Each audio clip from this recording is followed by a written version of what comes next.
Hi friends, வணக்கம். Welcome to yoga teaching. இந்த வீடியோவில் வந்து 8th பாலிட்டியில் வந்து லாஸ்ட் லெசன் நீதித்துறை தான் பார்க்க போகிறோம். ஆல்ரெடி வந்து 8th பாலிட்டியில் வந்து 5 லெசன் கம்ப்ளீட் பண்ணியாச்சு.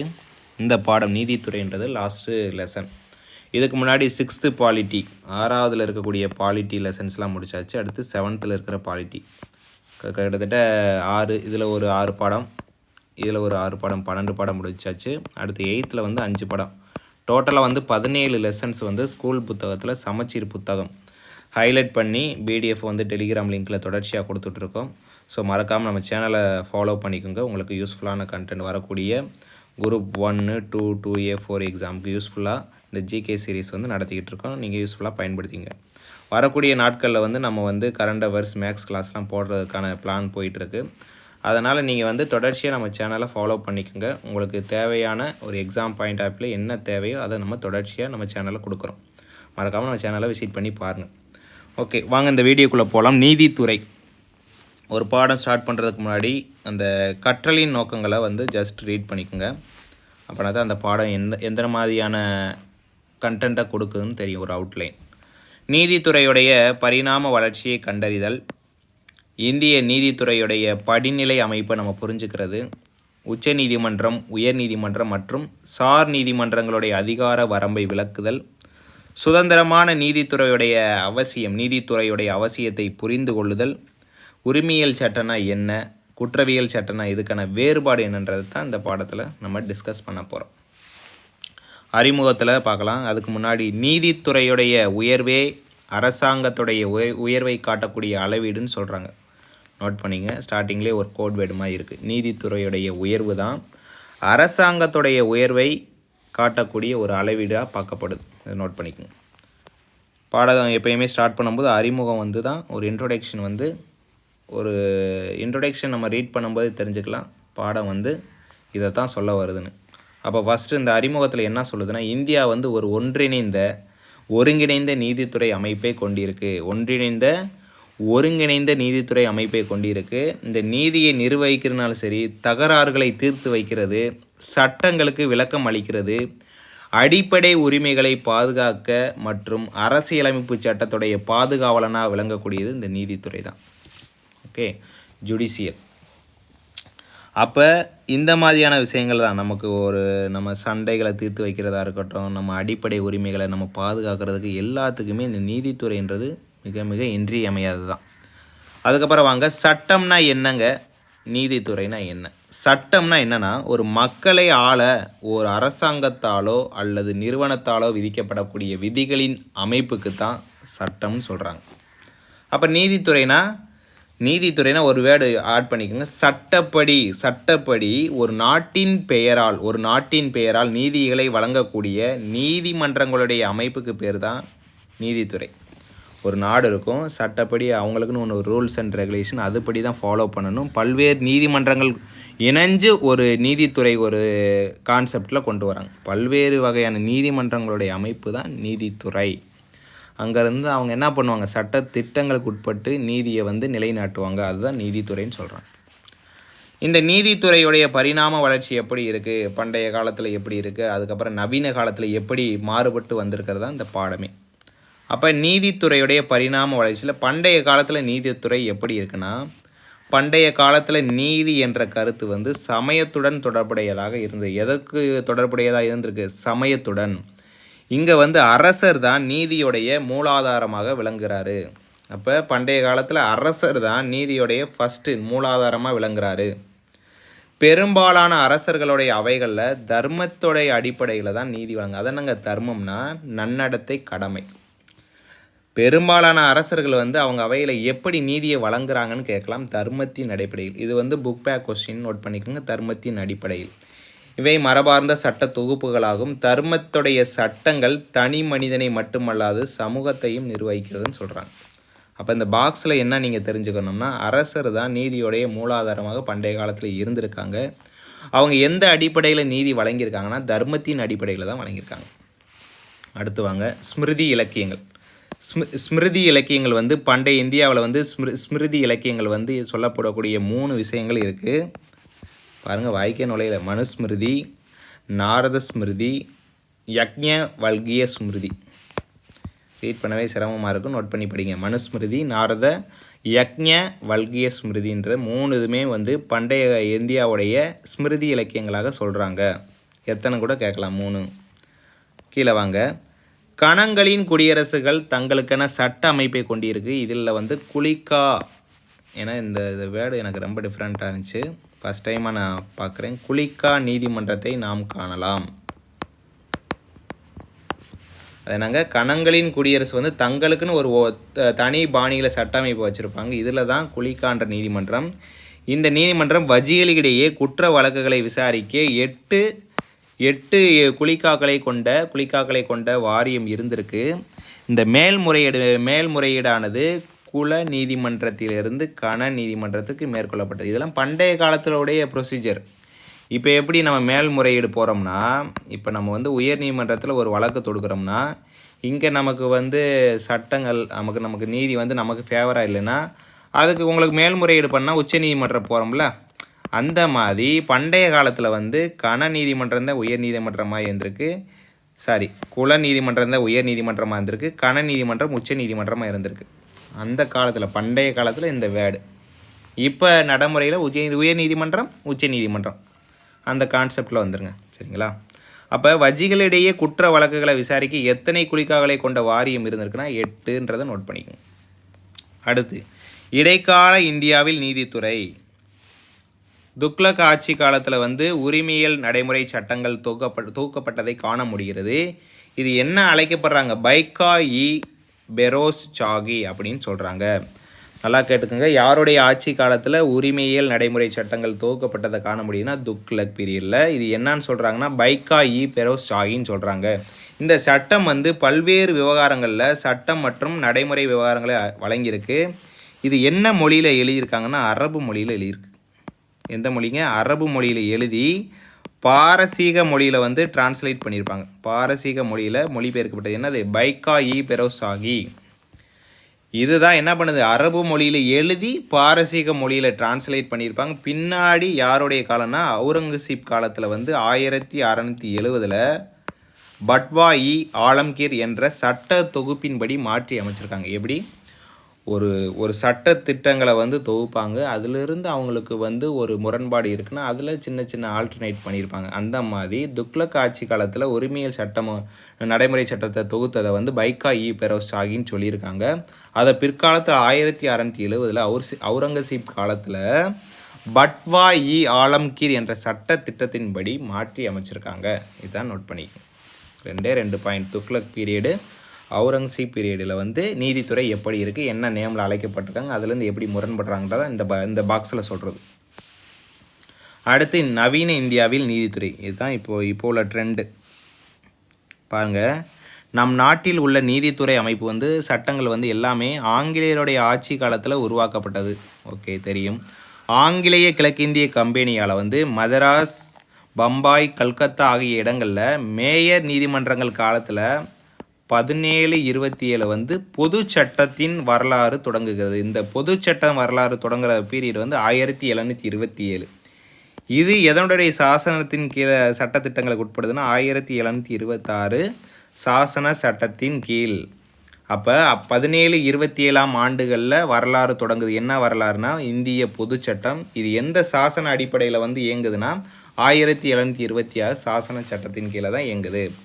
கீழே பாருங்கள், உச்ச நீதிமன்றம் அமைப்பதற்கு வழிவகுத்த சட்டம் முக்கியமானது வந்து ஒழுங்குமுறை சட்டம். இதுதான் கொஸ்டின் அடிக்கடி கேட்குறாங்க. ஒழுங்குமுறை சட்டம் வந்து 1773. இதனுடைய அடிப்படையில் தான் உச்ச நீதிமன்றம் அமைக்க வழிவகுத்ததுன்னு சொல்கிறாங்க. இந்த உச்ச நீதிமன்றம் முதலாக எங்கே அமைச்சிருக்காங்கன்னா கல்கத்தாவில் வில்லியம் கோட்டையில் நிறுவியிருக்காங்க. அந்த உச்ச நீதிமன்றத்துடைய முதல் தலைமை நீதிபதி யாருன்னா சர் எலிஜா இம்பே. புக் பேக்கில் இருக்குது, ரொம்ப ரொம்ப முக்கியம். சர் எலிஜா இம்பே யாருன்னா முதலாக உருவாக்கப்பட்ட உச்ச நீதிமன்றம், அதாவது கல்கத்தாவில் இருக்கக்கூடிய வில்லியம் கோட்டையில் நிறுவுறாங்க. அதுக்கு முதல் தலைமை நீதிபதியாக வந்து சர் எலிஜா இம்பே தான் போட்டிருக்காங்க, அப்பாயின்மெண்ட் பண்ணியிருக்காங்க. அடுத்து வாங்க 2 இயர் 1801 1824 ஆண்டுகளில் மதராஸ் மற்றும் பம்பாய் ஆகிய இடங்களில் உச்ச நீதிமன்றம் நிறுவுறாங்க. அப்போ எந்தெந்த இயருங்க? 1801 1824. இந்த 2 இயரில் எங்கெங்கே? மதராஸ்லேயும் சரி பம்பாயிலையும் சரி உச்ச நீதிமன்றங்கள் வந்து நிறுவப்படுது. இந்த 3 இடங்களிலும் 1862 உயர் நீதிமன்றங்கள் மேற்படி இடங்களில் நிறுவப்படும் வரையில் உச்ச நீதிமன்றங்கள். அப்போ இந்த மதராஸாக இருக்கட்டும், பம்பாயாக இருக்கட்டும், கல்கத்தா உச்ச நீதிமன்றமாக ஃபிக்ஸ் ஆகிருக்கு. ஆனால் உயர் நீதிமன்றங்கள் நிறுவப்படும் வரையில் தான் இது உச்ச நீதிமன்றமாக செயல்படும். அதுக்கப்புறம் இது உயர் நீதிமன்றம் தான். சரிங்களா? 1862. அடுத்து சிவில் வழக்குகளை தீர்ப்பதற்காக ஊரக குடிமையியல் நீதிமன்றம், அதாவது மொப்புஷல் என்னங்க என்ன வேர்டு மொப்புஷலா திவானி அதாலத் குற்றவியல் வழக்குகளை தீர்ப்பதற்காக ஊரக குற்றவியல் நீதிமன்றம் யார் கொண்டு வந்திருப்பாங்கன்னா வாரன் காஸ்டிங் தான் கொண்டு வந்திருப்பாங்க. என்னங்க சிவில் வழக்குகளை தீர்க்க ஊரக குடிமையியல் நீதிமன்றமாக இருக்கட்டும், குற்றவியல் நீதிமன்றமாக இருக்கட்டும், ஃபஸ்ட்டு யார் கொண்டு வராங்கன்னா வாரன் காஸ்டிங் தான் ஏற்படுத்துகிறாங்க.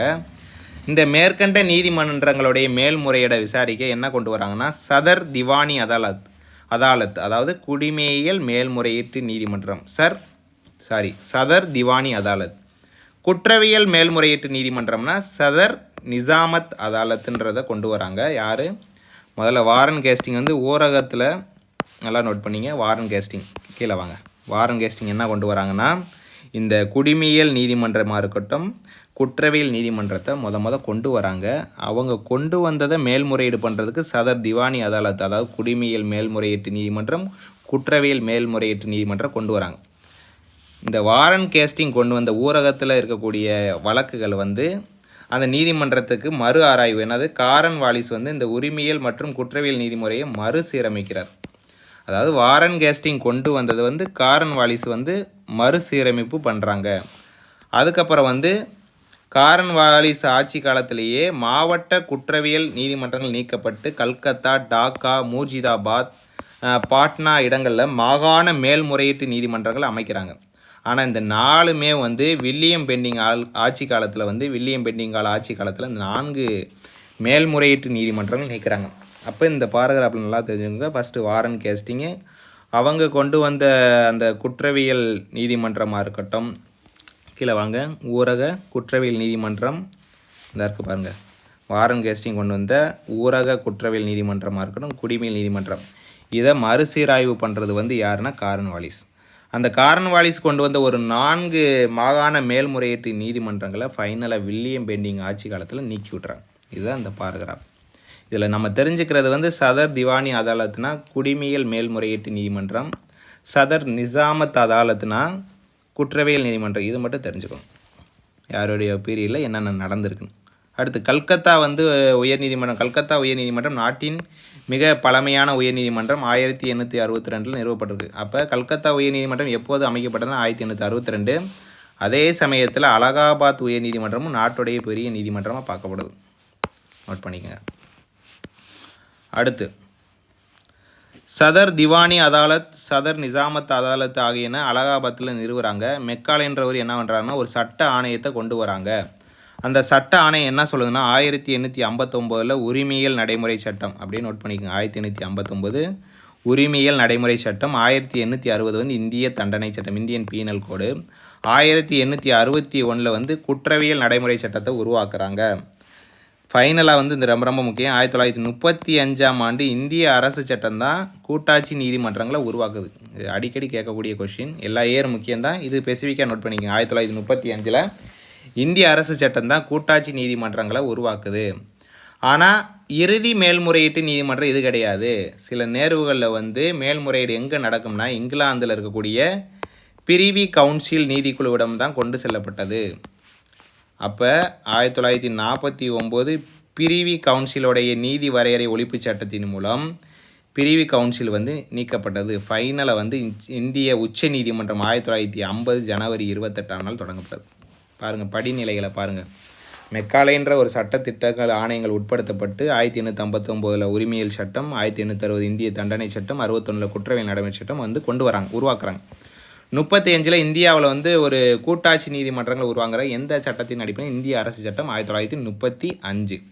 ஃபைனலாக வந்து மேல்முறையீடு வந்து இங்கிலாந்துலேருந்து பிரிவி கவுன்சில் நீதிக்குழுவில் உருவாக்குறாங்க.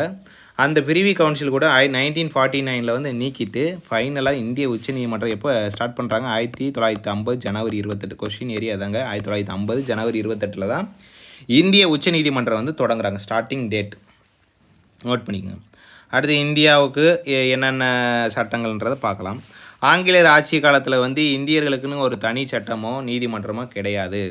இந்த ரெண்டுமே சட்டங்களாக இருக்கட்டும் நீதிமன்றங்களாக இருக்கட்டும் காலனி ஆதிக்கத்திற்கு ஏற்றவாத அமைச்சிருப்பாங்க. அதனால் ஒரு நீதிமன்றம் எப்படி இருக்கணும்னா நீதிமன்றங்களை வந்து சுதந்திரமாக செயல்படக்கூடிய வகையில் நம்மளுடைய அரசியலமைப்பு சட்டத்தை உருவாக்க முனைந்தாங்க. இந்த பாக்ஸ் ரொம்ப ரொம்ப முக்கியம். இந்த சட்டங்கள் இந்த ஆர்டிக்கல் படினா ரொம்ப ரொம்ப முக்கியம். அதெல்லாம் ரொம்ப இம்பார்ட்டன்ட் கொடுத்து படிக்கணும். இந்த பாக்ஸ் வாங்க. அரசியலமைப்பு சட்டப்பிரிவு 145 என்ன சொல்லுதுன்னா 1966ஆம் ஆண்டு நடைமுறை விதிமுறை வந்து உச்சநீதிமன்ற விதிகளை ஒழுங்குபடுத்த ஏற்படுத்தப்பட்டது. 1966. பின்னாடி இந்திய அரசியலமைப்பு சட்டத்தின் 4வது அத்தியாயத்தின் கீழே பகுதி 5 என்ன சொல்லுது, யூனியன் படி ஒன்றிய நீதித்துறை என்ற பெயரிலும், அத்தியாயம் 6 படி பகுதி 6 என்ன சொல்கிறாங்கன்னா ஸ்டேட்டு மாநிலத்தில் துணை நீதிமன்றங்கள்ன்ற பெயரில் நிறுவக வழிவகை செய்திருக்கு. இந்த சட்டப்பிரிவு ரொம்ப முக்கியம். 124 to 127 என்ன சொல்லுதுன்னா அரசியலமைப்பு சட்டப்பிரிவு என்ன சொல்லுதுன்னா இந்திய உச்ச நீதிமன்றத்துடைய அமைப்பு அதிகார வரம்பினை வகுத்து கூறுகிறது. இந்த டேட்டா வந்து ரொம்ப ரொம்ப முக்கியம். இந்த பாக்ஸே முக்கியம்தான். அதில் ஸ்பெசிஃபிக்காக சட்டப்பிரிவு 124 147 தான் உச்ச நீதிமன்றத்துடைய அமைப்பு அதிகாரத்தை சொல்லுதுன்னு பார்க்குறோம். அடுத்து இதெல்லாம் ஜஸ்ட் ரீடு. நம்ம இது வரைக்கும் என்னென்ன படித்தோமோ அது ஜஸ்ட் ரீடு. இந்திய உச்ச நீதிமன்றம் என்ன பண்ணுது, உயர்வு நீதிமன்றம் என்ன, மாவட்ட நீதிமன்றம், துணை, இது ஜஸ்ட் நம்ம ரீட் பண்ணாலே புரிஞ்சு. இது ஸ்பெசிஃபிக்காக எக்ஸாம் பாயிண்ட் ஆப்பில் இல்லை, இருந்தாலும் ஜஸ்ட் ரீட் பண்ணிக்கோங்க. அடுத்து இந்த பாக்ஸ் ரொம்ப ரொம்ப முக்கியம். ஒரு சுதந்திரமான நீதித்துறை என்ற கருத்தை முன்மொழிந்த முதல் தத்துவ ஞானினா மாண்டஸ்கியூ. இந்த மாண்டஸ்கியூன்றது வந்து பிரெஞ்சு தத்துவ ஞானி. ஒரு சுதந்திரமான நீதித்துறை என்ற கருத்தை முன்மொழிஞ்சவர் யாருங்க, மாண்டஸ்கியூ. இதுவும் புக் பேக். மாண்டஸ்கியூ வந்து பிரெஞ்சு தத்துவ ஞானி. இவர் வந்து என்ன சொல்கிறாருன்னா சட்டமன்றம், நிர்வாகம், நீதித்துறை இந்த 3 பிரிவுகளாக அரசாங்கம் செயல்பட வேண்டும் என்ற அதிகார பகிர்வு கோட்பாட்டில் நம்பிக்கை கொண்டிருந்தது யார், மாண்டஸ்கியூ, பிரெஞ்சு தத்துவ ஞானி. அடுத்து மாவட்ட வழக்கு. அந்த நீதிமன்றங்களுடைய டைப்பை பார்க்குறோம். மாவட்ட நீதிமன்றம்னா சிவில் வழக்குகளை விசாரிக்கக்கூடியது தான் மாவட்ட நீதிமன்றம். அமர்வு நீதிமன்றம்னா குற்றவியல் வழக்குகளை விசாரிக்கக்கூடிய நீதிமன்றங்கள் அமர்வு நீதிமன்றம்.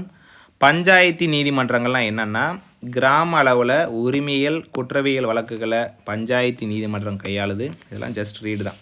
வருவாய் நீதிமன்றம்னா நில ஆவணங்கள் தொடர்பான வழக்குகளை விசாரணை பண்ணுறது வந்து வருவாய் நீதிமன்றம். இந்த லோக் அதாலத்துன்றது வந்து இது புக் பேக்கில் கொடுத்துருக்கு. லோக் அதாலத்துன்றது வேறு ஒன்றும் இல்லை, மக்கள் நீதிமன்றம். கீழே பாருங்கள், விரைவான நீதியை வழங்க லோக் அதாலத்து வந்து அமைக்கப்பட்டது. இது வந்து மக்கள் முன்னிலையிலே மக்கள் பேசக்கூடிய மொழியிலே வந்து என்ன பண்ணுவாங்க, பிரச்சனையை தீர்த்து வைப்பாங்க. இதில் வந்து ஒரு ஓய்வு பெற்ற நீதிபதி இருப்பாங்க, ஒரு சமூக பணியாளர் இருப்பாங்க, ஒரு வழக்க அறிஞர் கொண்ட ஒரு 3 நபர்கள் கொண்ட அமர்வு தான் இதற்கு தலைமை தாங்கும். கீழே இது ரொம்ப முக்கியம். முதல் லோக் அதாலத்து வந்து 1982 வந்து குஜராத் மாநிலத்தில் ஜுனாகத்தில் நடைபெறுது. 1982 எங்கெங்க முதல் லோக் அதாலத்து வந்து குஜராத்தில் ஜுனாகத்தில் நடைபெற்றது. இது நோட் பண்ணிக்கோங்க, எக்ஸாம் பாயிண்ட் ஆஃப் ரொம்ப ரொம்ப முக்கியம்.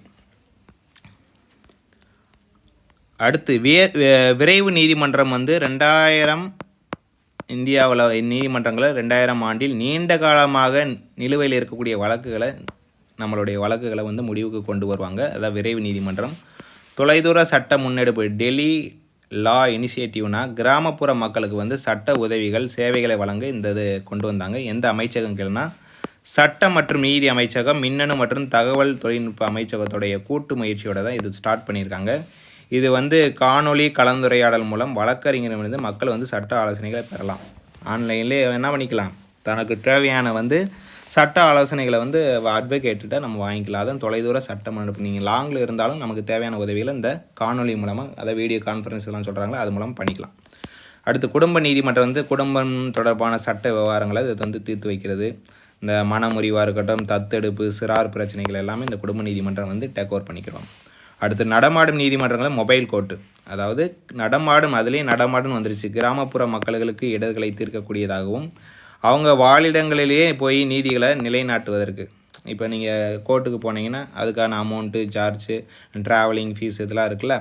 அது இல்லாமல் நடமாடும் நீதிமன்றம் நீங்கள் இருக்கக்கூடிய இடத்துலையே வந்து என்ன பண்ணலாம், நீதியை நிலைநாட்டுவதற்கு நடமாடும் நீதிமன்றங்கள் இருக்குது. அடுத்து நீதிமன்றங்கள் இ கோர்ட் வந்து எப்போ உருவாக்குனா 2005 ஸ்டார்ட் பண்ணுறாங்க. இத்திட்டத்தின்படி என்ன பண்ணுறாங்கன்னா அனைத்து நீதிமன்றங்களும் கணினி மயக்கம் டிஜிட்டல் ஃபார்மேட்டில் கொண்டு வந்துருச்சு. என்னங்க, கோர்ட். அவ்வளோதான். அடுத்து பாருங்கள் நீதித்துறையுடைய பங்கு. நீதித்துறையுடைய பங்கு என்னென்னா தகராறுகளை தீர்த்து வைக்கிறது, நீதிமன்ற மறு ஆய்வு அதிகாரம், சட்டங்களை நிலைநிறுத்துதல் மற்றும் அடிப்படை உரிமைகளை செயல்படுத்துதல். தகராறுகளை தீர்த்து வைக்கணும்னா குடிமக்களாக இருக்கட்டும், குடிமக்கள் அரசாங்கம், 2 மாநில அரசாங்கம், மத்திய மாநில அரசாங்கம், இதுக்கு இருக்கக்கூடிய தகராறுகளை தீர்த்து வைக்கிறதுக்கு வந்து இந்த நீதித்துறைகள் வந்து செயல்படுது. நீதிமன்ற மறு ஆய்வு அதிகாரம்னா நாடாளுமன்றத்தில் ஒரு சட்டங்கள் கொண்டு வருவாங்க. அந்த சட்டம் வந்து நம்ம அடிப்படை உரிமையை மீறுது, இது வந்து நம்ம அரசியலமைப்பு சட்டத்துக்கு முரணானதுன்னா அதை என்ன பண்ணலாம், மறு ஆய்வுக்கு உட்படுத்தலாம். ஃபைனலாக சட்டங்களை நிலைநிறுத்துதல், அடிப்படை உரிமைகளை செயல்படுத்தினா எந்த ஒரு இந்திய குடிமகனும் தனது அடிப்படை உரிமைகளை மறுக்கப்பட்டதாக நம்பும் பட்சத்தில் அவர் என்ன பண்ணலாம், உச்சநீதிமன்றத்தையோ அல்லது உயர்நீதிமன்றத்தை அணுகலாம். அடுத்து கீழே வாங்க. தேசிய சட்ட சேவைகள் அதிகாரம் நால்சா. தேசிய சட்ட சேவைகள் அதிகாரம் 1987 சட்ட சேவைகள் அதிகார சட்டத்தின் கீழே தான் உருவாக்குறாங்க. இது வந்து சமுதாயத்தோட நலிந்த பிரிவினருக்கு இலவச சட்ட உதவிகள் வழங்குவதோடு இல்லாமல் லோக் அதாலத்துக்கு ஏற்பாடு செய்யுது. லோக் அதாலத்து என்ன பண்ணாங்க, மக்கள் நீதிமன்றம், அதாவது விரைவான நீதியை நிலைநாட்ட லோக் அதாலத்தை வந்து நம்ம நாடலாம் அப்படின்னு பார்த்தோம். அடுத்து இந்திய உச்சநீதிமன்றம் எங்கே இருக்குது, புதுடெல்லியில். இதுதான் இந்தியாவுடைய மிக உயர்ந்த நீதிமன்றமாக பார்க்கப்படுது. இதனுடைய தலைமையகம் வந்து நியூ டெல்லி, நியூ டெல்லியில் வந்து இது பண்ணியிருக்காங்க. உச்சநீதிமன்றம் வந்து அரசியலமைப்பு சட்டத்துடைய பாதுகாவலராகவும் இறுதி மேல்முறையீட்டு நீதிமன்றமாகவும் இருக்குது. இது தெரிஞ்ச விஷயந்தான். அடுத்து உச்சநீதிமன்றத்துடைய அதிகார வரம்பு ஒவ்வொன்றிலையும் என்னென்ன இன்க்ளூட் ஆகுதுன்னு பார்க்கலாம். ஃபஸ்ட்டு முதன்மை அதிகார வரம்பு. உச்சநீதிமன்றத்தில் மட்டும்தான் முதன்முறையாக தொடுக்கப்படக்கூடிய வழக்குகளை விசாரிக்கக்கூடிய அதிகாரம்.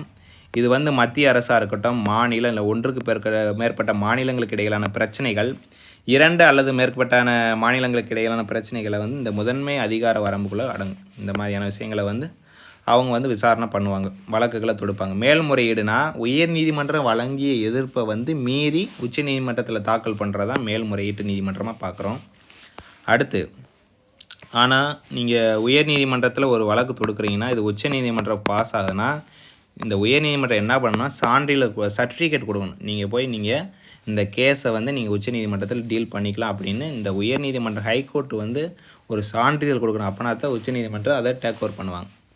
அடுத்து ஆலோசனை அதிகார வரம்னா குடியரசுத் தலைவருக்கு வந்து ஒரு அடிப்படையில் ஒரு கேள்வி, ஒரு முக்கியத்துவம் வாய்ந்த கேள்வி அப்படின்னும் போது அந்த மாதிரி டயத்தில் வந்து என்ன பண்ணலான்னா உச்சநீதிமன்றம் அவங்களுக்கு ஆலோசனை வழங்கலாம் குடியரசுத் தலைவருக்கு. இது ஒரு ஆர்டிக்கிளே இருக்குது, பின்னாடி நம்ம பார்க்கலாம். நீதி பேராணை அதிகார வரம்பு. இது வந்து ரொம்ப ரொம்ப முக்கியம். நீதி பேராணை அதிகார வரம்புனா ஆர்டிக்கல் 32 வந்து உச்சநீதிமன்றத்துக்கும், ஆர்டிக்கல் 226 வந்து உயர்நீதிமன்றத்துக்கும் நீதி பேராணை வழங்குது. இது அடிக்கடி கேட்கக்கூடிய கொஸ்டின்ங்க. உச்சநீதிமன்றத்துக்கு என்ன, உயர்நீதிமன்றத்துக்கு என்ன. உச்சநீதிமன்றத்துக்கு ஆர்டிக்கல் 32, உயர்நீதிமன்றத்துக்கு வந்து ஆர்டிக்கல் 226 226. அடுத்து ஆவண நீதிமன்றம். நீதிமன்ற நடவடிக்கைகளின் பதிவுகளை பராமரிக்கிறது, அதனுடைய முடிவுகளை கட்டுப்படுது. சிறப்பு அதிகாரம் வந்து இது கீழ் நீதிமன்றங்களுடைய செயல்பாட்டை கட்டுப்படுத்துது. அவ்வளோதான். அடுத்து ஹைகோர்ட், உயர்நீதிமன்றம். உயர்நீதிமன்றம் பாருங்கள், உயர்நீதிமன்றம் வந்து மாநிலங்களுடைய மிக உயர்ந்த நீதிமன்றமாக பார்க்கப்படுது. ஒவ்வொரு மாநிலத்திலும் ஒரு உயர்நீதிமன்றம் இருக்குது. எனினும் 2 அல்லது 3 மாநிலங்களுக்கு காமனாக ஒரு ஹைகோர்ட் இருக்கும். ஒரு ஸ்டேட்டுக்கு ஒரு ஹைகோர்ட்டு. ஆனால் எடுத்துக்காட்டாக வந்து ஒரு 3 ஸ்டேட்டை கண்ட்ரோல் பண்ணி ஒரே ஒரு ஹைகோர்ட்டு தான் மூவ் பண்ணுறாங்க. அது என்னென்ன ஸ்டேட்டுன்னு பார்க்கலாம். பஞ்சாப், ஹரியானா, சண்டிகருக்கு வந்து 3 மாநிலத்துக்கும் ஒரு பொதுவான உயர்நீதிமன்றம் தான் இருக்குது. நோட் பண்ணிக்கோங்க.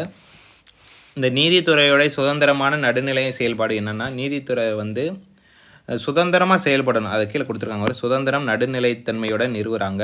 ஏன்னா நியாயமான நீதி கிடைக்க நீதித்துறைக்கு வந்து சுதந்திரம் ரொம்ப முக்கியம். இவங்க தெரிஞ்சவங்க, இது நமக்கு சொந்தக்காரங்க, இது நம்ம பழகினவங்க அப்படிலாம் பார்க்க முடியாது. பாரபட்சமின்றி வந்து நீதியை நிலைநாட்டணும் அப்படின்னு சொல்லி டாக்டர் அம்பேத்கர் அவர்கள் வந்து குடிமக்களுடைய உரிமைகள் பாதுகாவலனாக இருக்குது, நாட்டுக்கு எவ்வகையான நீதித்துறை வேண்டும் என்ற கருத்தை வந்து அவங்க மைண்டில் அந்த இதை ஃபிக்ஸ் பண்ணிட்டு தான் அந்த சட்டத்திட்டங்களை வகுத்திருப்பாங்கன்னு சொல்லி டாக்டர் பிஆர் அம்பேத்கர் அவர்கள் வந்து தன்னுடைய கீழே இருக்கக்கூடிய அரசியல் நிர்ணய சபை உறுப்பினர்களுடைய எண்ணத்திற்கு பதில் அளிக்கிறாங்க. சுதந்திரமாக இருக்கணும், நடுநிலைத்தன்மையோடு இருக்கணும்னு சொல்ல வராங்க.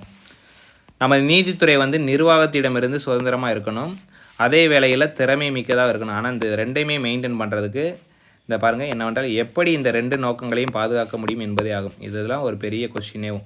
நம்ம நடுநிலைமை தன்மையாக இருக்கணும், நிர்வாகத்திடமிருந்து நம்ம சுதந்திரமாக இருக்கணும். அப்போ பாரபட்சம் இல்லாமல் நம்ம நீதியை வந்து நிலைநாட்டுறதுக்கு இது ஒரு பெரிய சேலஞ்சு தான், வேறு வழி இல்லை, பண்ணி தான் ஆகணும். அடுத்து ஒரு திறன்மிக்க நீதித்துறை வந்து சுதந்திரமாக பொறுப்புணர்வுடன் இருக்க வேண்டும். நீதித்துறையுடைய சுதந்திரம்ன்றது நீதிபதிகள் பாரபட்சம் என்ற முறையில் சுதந்திரமாக செயல்படுவதை குறிப்பு. எடுத்துக்காட்டாக எந்த ஒரு வெளிப்புற செல்வாக்கிலிருந்து விடுவது. இந்த வார்த்தையை உங்களுக்கு புரிஞ்சிருக்கும்னு நினைக்கிறேன். ரெக்கமெண்டேஷனில் இங்கே வேலைக்கு ஆகாது. அடுத்து வழக்க செயல்முறை. அதாவது இந்தியாவில் 2 வகையான சட்டப்பிரிவு இருக்குது. 1 உரிமையியல் சட்டம், 2 குற்றவியல் சட்டங்கள். இந்த உரிமையியல் சட்டம்ன்றதெல்லாம் என்ன வரும்னா பணம், சொத்து, சமூகம் தொடர்பான பிரச்சனைகளை கையாளுறது வந்து இந்த உரிமையியல் சட்டம். எடுத்துக்காட்டு நிலம் தொடர்பான பிரச்சனை, வாடகை, திருமணம் எல்லாமே இந்த உரிமையியல் சட்டத்தில் வரும். ஆனால் குற்றவியல்ன்றது திருட்டு, கொலை, பெண்களை துன்புறுத்தல் இந்த கேட்டகரிலாம் குற்றவியல் சட்டங்கள். உரிமையியல் சட்டங்களில் நீதிமன்றத்தில் பாதிக்கப்பட்டவர்களால் ஒரு புகார் தாக்கல் செய்யணும். இது வந்து குற்றவியலில் வந்து ஃபஸ்ட்டு எஃப்ஐஆர் காவல்துறை மூலமாக எஃப்ஐஆர் ரிஜிஸ்டர் பண்ணி அதுக்கப்புறம் தான் நீதிமன்றத்தில் வழக்கு தொடுக்க முடியும். இங்கே உரிமையியல் சட்டத்தில் வந்து பணம் செலுத்தும்படியான தண்டனை கொடுக்குறாங்க. இங்கே வந்து குற்றவாளி நிரூபித்தா தண்டனை வழங்கப்பட்டு குற்றம் சாட்டவர்னா சிறைக்கு அனுப்பப்படுகிறார். அவ்வளோதான் இந்த படம் எண்டுக்கு வந்தாச்சு. பொது நல வழக்கு, அதாவது பப்ளிக் இன்ட்ரெஸ்ட் லிட்டிகேஷன், அதாவது பொது நலனை பாதுகாக்க நீதிமன்றத்தில் தாக்கல் செய்யக்கூடிய வழக்கு தான் பொது நல வழக்கு. இந்த முறையை அறிமுகப்படுத்தியது வந்து உச்சநீதிமன்றம். கேட்கலாம், பொது நல வழக்கை அறிமுகப்படுத்திய உயர்நீதிமன்றமா உச்சநீதிமன்றமா? உச்சநீதிமன்றம் தான். இது ஒரு தனிநபர் தனது வழக்கு தொடர்பான நீதிமன்றத்தை அணுக அனுமதிக்குது. அடிப்படை மனித உரிமைகள் மீறலாக இருக்கட்டும், சமய உரிமையாக இருக்கட்டும், மாசுபாடு, சாலை பாதுகாப்பு போன்ற இந்த மாதிரியான விஷயத்துக்கு தான் பொது நல வழக்கு எவரும் தாக்கல் பண்ணலாம். இதை நோட் பண்ணிக்கணும். இது இந்திய நீதித்துறையில் ஒரு புதுசாக பார்க்கப்படுது. இந்திய நீதித்துறைக்கு புதியதாக ஒன்றாக பாடம். அவ்வளோதாங்க, முடிஞ்சு. வழக்கு லிடிகேஷன், நீதி பேரணி, ரிட்டு, மக்கள் நீதிமன்ற, லோக் அதாலத்து, நீதி புனராய்வு வந்து ஜுடிஷியல் ரிவ்யூ. ஓகே, அடுத்து புக் பேக் பார்த்துலாம். புக் பேக்கோட அந்த பாடம் முடிஞ்சு. இந்தியாவுடைய மிக உயர்ந்த மற்றும் இறுதியான நீதித்துறைன்றது வந்து உச்ச நீதிமன்றம் தான். செகண்ட், டேஸுக்கு இடையே பிரச்சனைகளுக்கு தீர்வு காண்பதற்காக ஒரு செயல்முறை நீதிமன்ற அமைப்பு வழங்கினா குடிமக்கள் அரசாங்கம் வரும், 2 மாநில அரசாங்கம் வரும். அப்போ மேற்கண்ட அனைத்தும். கீழ்கண்ட எந்த அதிகார வரம்பின் மூலம் 2 மாநிலங்களுக்கு இடையான பிரச்சனைகளை வந்து உச்சநீதிமன்றத்திற்கு வழிவகை பண்ணுதுன்னா முதன்மை அதிகார வரம்பு பார்த்தோம் அந்த பாக்ஸு. பின்வரும் எந்த மாநிலம் வந்து யூனியன் பிரதேசம் ஒரு பொதுவான உயர்நீதிமன்றத்தை கொண்டிருக்குன்னா பஞ்சாப் பார்த்தோம், ஹரியானா, சண்டிகர். இந்த 3 இதுக்குமே காமனாக ஒரே ஒரு நீதிமன்றம் தான். பொதுநல வழக்கு முறை இந்தியாவில் டேஸால் அறிமுகப்படுத்தப்பட்டதுன்னா உச்ச நீதிமன்றம் தான். அடுத்து, இந்தியாவில் உச்சநிலையில் உள்ள நீதிமன்றங்கள் எத்தனைக்குன்னா 1 தான், சுப்ரீம் கோர்ட் 1 தான். உச்ச நீதிமன்றம் அமைந்துள்ள இடம் புதுடெல்லி. எஃப்ஐஆர் வந்து முதல் தகவல் அறிக்கை. அதிலே பாருங்கள், ஃபஸ்ட்டு ஐனா இன்ஃபர்மேஷன், ஃபஸ்ட்டு இன்ஃபர்மேஷன், ஆர் வந்து ரிப்போர்ட். ஃபஸ்ட்டு இன்ஃபர்மேஷன் ரிப்போர்ட்ன்றது முதல் தகவல் அறிக்கை. குற்றவியல் வழக்குகளை விசாரிக்கக்கூடிய நீதிமன்றம் வந்து அமர்வு நீதிமன்றம் அழைக்கப்படுது. அடுத்து கோடிட்டிடம் வாங்க. டேஸ் நீதிமன்றம் இந்தியாவுடைய பழமையான நீதிமன்றம் கல்கத்தா, 1862. இந்தியாவுடைய பழமையான நீதிமன்றம் கல்கத்தா. அரசியலமைப்பு சட்டத்தை உருவாக்கியவர்கள் டேஸ் மற்றும் டேஸுடன் இந்திய நீதித்துறையை நிறுவினாங்கன்னா சுதந்திரமாகவும் நடுநிலைத்தன்மையுடன் தான். புகழ்பெற்ற பிரெஞ்சு தத்துவ ஞானியான டேஸ் என்பவர் ஒரு சுதந்திரமான நீதித்துறை கருத்தை முன்மொழிஞ்சாங்கன்னா மாண்டஸ்கியூ. பிரெஞ்சு தத்துவ ஞானி. டேஸ் பணம், சொத்து, சமூகம் தொடர்பான பிரச்சனைகளை கையாளுதுன்னா உரிமையியல் நீதிமன்றம் தான் இந்த குற்றவியல் நீதிமன்றம், உரிமையியல் நீதிமன்றம் டிஃப்ரென்ஸ் பார்த்தோம். பழங்காலத்தில் பெரும்பாலான அரசர்கள் எதன்படி நீதியை நிலைநாட்டுறாங்கன்னா தர்மத்தின்படி தான் நிலைநாட்டியிருப்பாங்க பார்த்தோம். அவ்வளோதாங்க ஃப்ரெண்ட்ஸ்.